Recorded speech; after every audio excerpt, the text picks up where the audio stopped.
इंदापुरात कोयत्याचा धाक दाखवून अल्पवयीन मुलीवरती अत्याचार करण्यात आला। पुण्याच्या दौंड तालुक्यातील स्वामी चिंचोली येथील ही घटना आहे।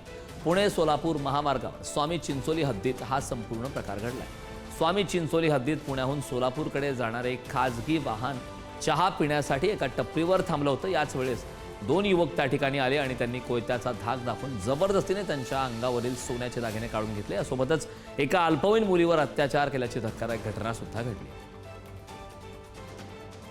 पुण्याहून सोलापूरला जात असताना त्या ठिकाणी एका चहाच्या टपरीवर चहा घेण्यासाठी पिण्यासाठी थांबलेले होते।